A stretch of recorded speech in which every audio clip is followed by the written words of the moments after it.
السلام علیکم ورحمۃ اللہ وبرکاتہ۔ اعوذ باللہ السمیع العلیم من الشیطان الرجیم من ہمزہ ونفخہ ونفثہ بسم اللہ الرحمن الرحیم۔ یا ایہا الذین آمنوا اذکروا نعمت اللہ علیکم اذ جاءتکم جنود فارسلنا علیہم ریحا وجنودا لم تروها وکان اللہ بما تعملون بصیرا اذ جاءوکم من فوقکم ومن اسفل منکم واذ زاغت الابصار وبلغت القلوب الحناجر وتظنون باللہ الظنون۔ محترم سامعین کرام، سورۃ الاحزاب سورہ نمبر 33 اور اسی سورت سے آیت نمبر 9 اور 10، یہ دو آیات ابھی آپ کے سامنے تلاوت کی گئی۔ سامعین کرام، یہ جو دو آیات ہیں، ان دو آیات کے انکلوڈنگ آگے مزید آیات ہیں آیت نمبر 27 تک، یعنی یہ دو آیات اور اس کے آگے آیت نمبر 27 تک جو آیتیں ہیں، ان آیتوں میں اللہ تبارک و تعالیٰ نے تاریخ اسلام کے نبی کریم صلی اللہ علیہ وسلم کے زمانے کے ایک عظیم غزوے کا ذکر فرمایا ہے، جس کو غزوہ احزاب کہا جاتا ہے، اور اس کا دوسرا نام غزوہ خندق بھی ہے۔ سامعین کرام، اس صورت کریمہ کا نام جو غزوہ احزاب رکھا گیا، اس صورت کریمہ کا نام جو سورۃ الاحزاب رکھا گیا ہے، اس کی وجہ یہی ہے۔ آپ ابھی آگے جیسے جیسے آیتوں کا مطالعہ کریں گے، اس کی تفسیر کو سنیں گے، تو ابھی آگے آیت نمبر 20 میں 2 مرتبہ الاحزاب کا ذکر ہے، ایک ہی آیت کے اندر، یعنی آیت نمبر 20 میں 2 مرتبہ الاحزاب کا ذکر ہے، اور آیت نمبر 9 سے لے کر کے آیت نمبر 27 تک جتنی بھی آیتیں ہیں، ان تمام آیتوں میں غزوہ احزاب کے اندر جو واقعات ہوئے ہیں، ان واقعات کو منتخب کر کے اللہ تعالیٰ نے نصیحت کے لیے لوگوں کے لیے بیان فرمایا ہے۔ تو یہ جو 2 آیات ہیں، اللہ تبارک و تعالیٰ نے ان آیتوں کے اندر غزوہ احزاب کے ایک خاص پہلو کو ذکر فرمایا ہے، اور وہ ہے مسلمانوں کی فتح، جو مسلمانوں کی تدبیر اور سب سے زیادہ اللہ تبارک و تعالیٰ کی مدد و معاونت کی وجہ سے اللہ تعالیٰ نے مسلمانوں کو سرخرو کیا۔ سامعین کرام، ہم آپ کو بتلا دیں کہ جو غزوہ احزاب ہے، اس کے بارے میں جو مشہور اور صحیح قول ہے وہ یہ کہ یہ سن 5 ہجری میں یہ جو غزوہ ہے، یہ سن 5 ہجری میں شوال کے اندر یہ غزوہ منعقد ہوا تھا، جس میں اللہ تبارک و تعالیٰ کے مشیت سے کفار و مشرکین اور مسلمان بالکل آمنے سامنے ہوئے تھے۔ اس غزوے کے شروع ہونے کا جو سبب ہے اصل، اس کو سمجھنا بہت ضروری ہے۔ اللہ کے رسول صلی اللہ علیہ وسلم نے قبیلہ بنو نذیر، جو یہودیوں کا ایک قبیلہ ہے، اس قبیلے کو ان کے بدماشیوں کی وجہ سے مدینے سے جلا وطن کیا اور کہا کہ آپ لوگوں کو خیبر میں رہنا ہے، وہیں پناہ لینا ہے، کیونکہ اسلام ایک طاقت کی شکل میں مدینے کے اندر بالکل استھاپت ہو چکا تھا، اور نبی کریم صلی اللہ علیہ وسلم اس کی کمانڈنگ کر رہے تھے۔ تو آپ صلی اللہ علیہ وسلم نے یہودیوں کے قبیلے بنو نذیر کو وہاں سے نکالا، جلا وطن کیا، اور کہا کہ آپ لوگ خیبر میں رہیے۔ اب چونکہ یہودیوں کی خاص صفت ہے، یاد رکھیے گا، یہودیوں کی خاص صفت ہے بغض اور حسد، یعنی اگر کبھی کسی کی طرف سے ان کو کوئی پرابلم کریٹ ہوا تو وہ بغض کو دل میں چھپا کر کے رکھتے ہیں، اور چھپا کر کے رکھتے ہیں، صحیح ٹائم کا انتظار کرتے ہیں، یاد رکھیے، اور صحیح ٹائم پہ وہ خود آگے بڑھ کے کچھ نہیں کرتے ہیں، لوگوں کو جا کر کے اکساتے ہیں، اکسا کر کے جس کے خلاف ہے اس کے خلاف تمام لوگوں کو برگشتہ کر کے اس کے خلاف کھڑا کر دیتے ہیں۔ بالکل ایسا ہی ہوا تھا۔ دیکھیے، قبیلہ بنو نذیر کے جو سرداران تھے، سلام بن ابی الحقیق، سلام بن مشکم اور کنانہ بن ربیع، یہ 3 جو سرداران ہیں، جب ان لوگوں کے دل میں بغض و حسد کی چنگاری بالکل بھڑکنے لگی تو یہ لوگ چلے گئے مکہ میں جو بڑے بڑے سرداران قریش تھے، ان سے ان کی ملاقات ہوئی، اور ان لوگوں کو نبی کریم صلی اللہ علیہ وسلم اور مسلمانوں کے خلاف اکسایا اور کہا کہ ایک کام کرو، تم لوگوں کے ساتھ بہت دھوکہ دھڑی کیا ہے، تم لوگ حملہ کرو گے، ہم لوگ تمہارا بھرپور ساتھ دیں گے۔ کفار کو کیا چاہیے؟ ٹھیک ہے، چلو کریں گے، ان کا تو یہی منشا ہی تھا۔ اور اسی طرح سے وہ قبیلہ بنو غطفان کے پاس بھی گئے اور وہاں کے سرداران کو بھی اکسایا، اور اکسا کر کے ان لوگوں کو بھی مسلمانوں کے خلاف سفارا ہونے کے لیے بالکل ان لوگوں نے تیار کر لیا۔ آپ یاد رکھیے گا، یہ جو بغض اور حسد کی جو یہ صفت ہے، آج کل مسلمانوں کے اندر بھی پائی جاتی ہے۔ ایک زمانے سے ابھی کسی کے خلاف اگر دل کے اندر نفرت ہے تو وہ خود آگے بڑھ کر کے سامنے آ کر کے نہیں کریں گے، لوگوں کو اکسائیں گے، اس کے خلاف جو ہے وہ جھوٹے ایویڈنس ریڈی کریں گے، لانے کی کوشش کریں گے تاکہ سامنے والے کو ذلیل و رسوا کر کے خائب و خاسر اور ناکام بنا دے. اس چیز کو اللہ تبارک و تعالیٰ نے جو یہاں پر بیان فرمایا ہے اس کی اصل وجہ یہ ہے. اور صرف مسلمانوں میں نہیں، جو لوگ توحید پرستی کا دعویٰ کرنے والے ہیں ان لوگوں کے اندر بھی یہ بات پائی جاتی ہے. تو کہنے کا مطلب یہ ہے کہ یہودیوں کی جو یہ صفت ہے اس سے اپنے آپ کو پاک کرنا ضروری ہے. ایک مسلمان کبھی بھی دل کے اندر کسی کے لیے بغض چھپا کر کے نہیں رکھے گا، اور اگر وہ بغض چھپا کر کے رکھتا ہے، وہ اگرچہ مسلمان اپنے آپ کو کہتا ہے لیکن اس کے اندر یہودیوں کی ایک صفت پائی جاتی ہے. تو یہ جو سلام بن ابی الحقیق ہے، سلام بن مشکم ہے، کنانہ بن ربی ہے، یہ سارے کے سارے مکہ والوں کے پاس گئے، وہاں پر جا کر کے ان لوگوں کو تیار کیا. پھر قبیلہ بنو غطفان کے پاس گئے، وہاں پر بھی جا کر کے لوگوں کو تیار کیا. اور پھر سب لوگ جب تیار ہو گئے تو مکہ والے اور عرب کے بہت سارے قبیلے کے لوگ ایک ساتھ جمع ہوئے اور 10,000 کا عظیم الشان لشکر لے کر مسلمانوں کے اوپر حملہ کرنے کے لیے مدینہ کی طرف چل پڑے. اب ادھر نبی کریم صلی اللہ علیہ وسلم کو یہ بات پتہ چلی. آپ صلی اللہ علیہ وسلم نے فوراً مشورہ کیا. مشورے میں بڑے بڑے لوگ تھے، سارے لوگوں نے بہت ساری باتیں بتلائی. سلمان فارسی رضی اللہ عنہ جو عرب کے بھی نہیں ہیں، عجم کے ہیں، انہوں نے ایک مشورہ دیا. مشورہ یہ دیا کہ جب اس طرح کے حالات ہوتے تھے ہم لوگوں کی طرف تو ہمارے ہاں بڑے بڑے خندق کھودے جاتے تھے. اسی لیے اس غزوے کا نام غزوہ خندق ہے. بڑے بڑے خندق کھودے جاتے تھے. اب چونکہ مکہ سے آنے والے جو مشرکین کا جو لشکر ہے وہ مدینہ کے بالکل مشرقی یعنی پورب سائڈ میں ہی ان لوگوں کو رہنا ہے، وہ پیچھے نہیں آ سکتے ہیں، پورب سائڈ میں ہی رہنا ہے.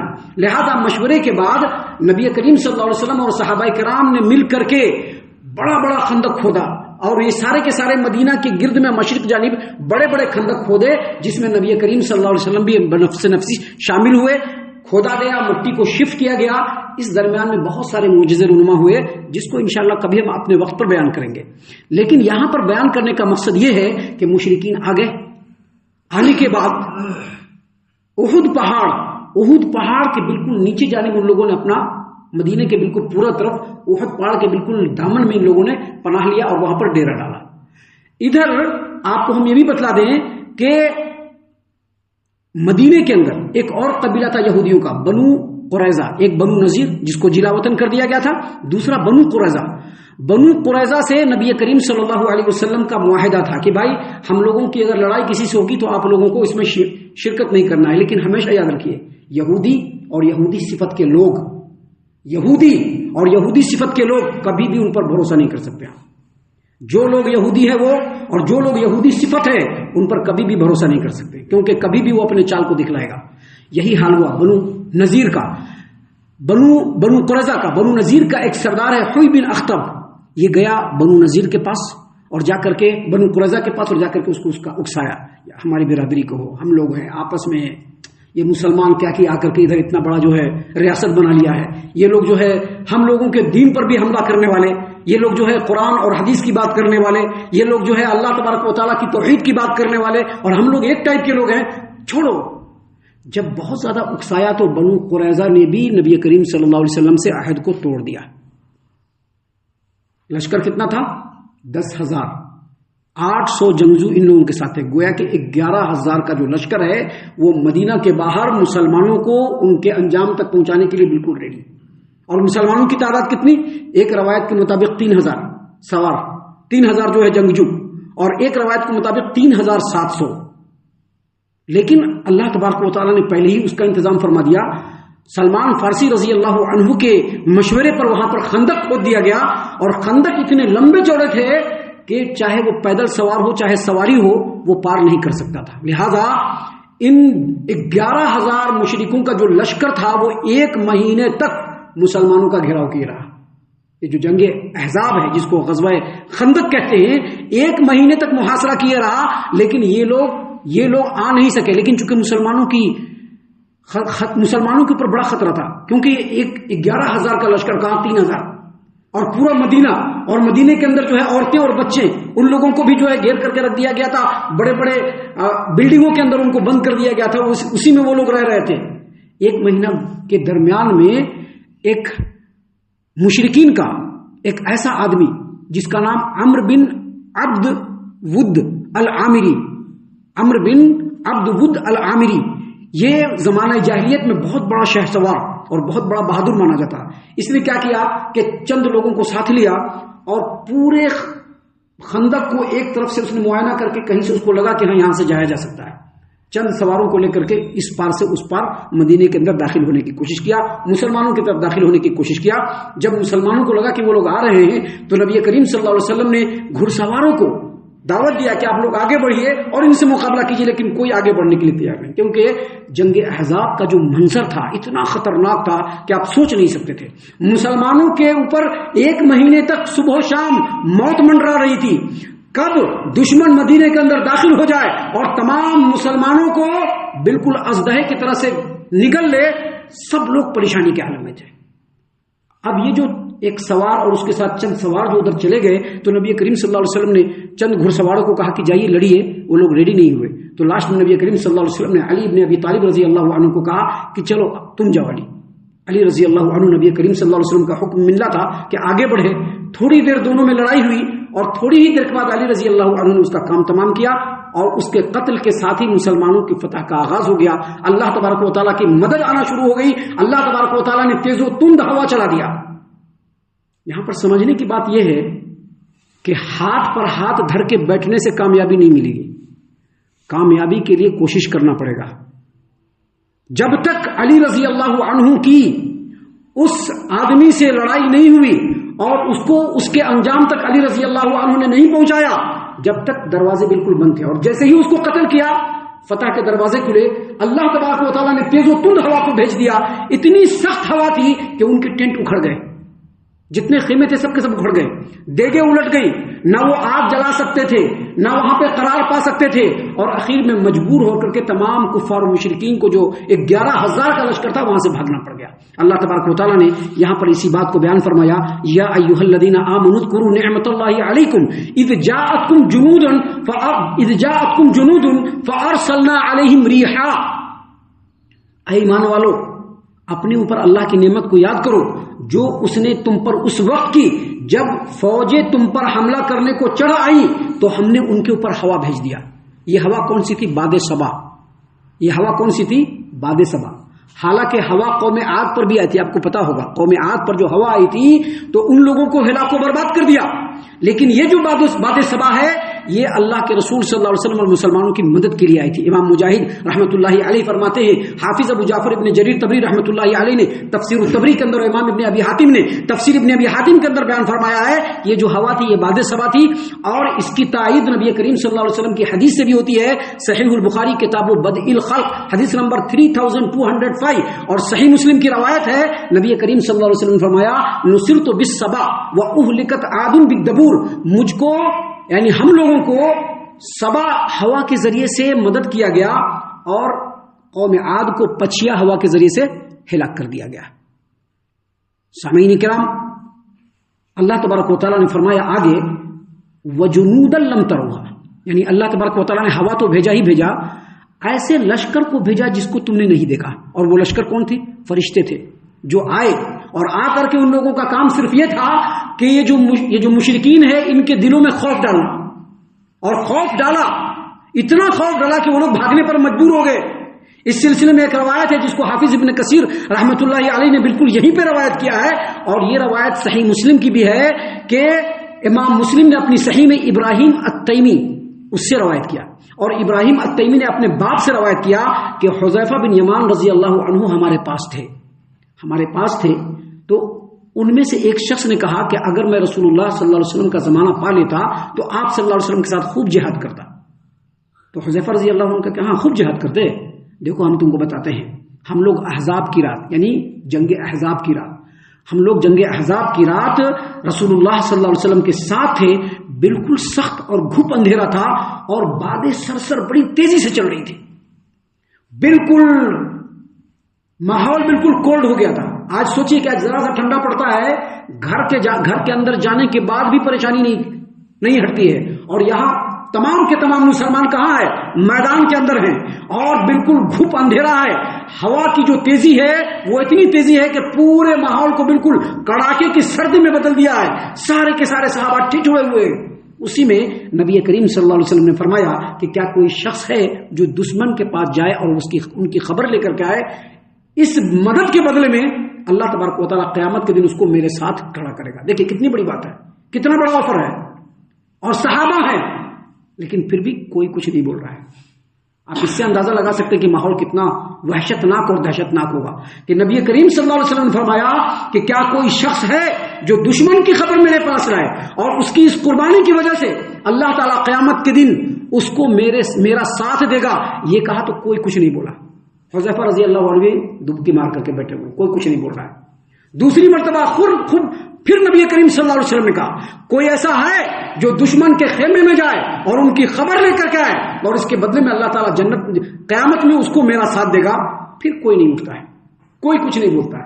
اس سے آپ اس وقت کے ہولناکی کا اندازہ لگا سکتے ہیں کہ کیسا ماحول رہا ہوگا. وہ صحابہ جو نبی کریم صلی اللہ علیہ وسلم کو ذرا سی تکلیف ہونے کے بعد اپنے سینوں پر تیر کھانے سے بھی باز نہیں آتے تھے، ایسے ماحول میں کوئی کچھ نہیں بول رہا ہے. سوچے کہ کتنا سنگین ماحول ہوگا. تیسری مرتبہ نبی کریم صلی اللہ علیہ وسلم نے پھر کہا کہ کوئی ہے جو دشمن کے خیمے میں جا کر کے ان کی خبر لے کر کے آئے اور اس کی اس قربانی کے بدلے میں اللہ تعالیٰ قیامت کے دن اس کو میرا ساتھ نصیب کرے گا. پھر بھی کوئی کچھ نہیں بولا. تو نبی کریم صلی اللہ علیہ وسلم نے کہا کہ حذیفہ اٹھو.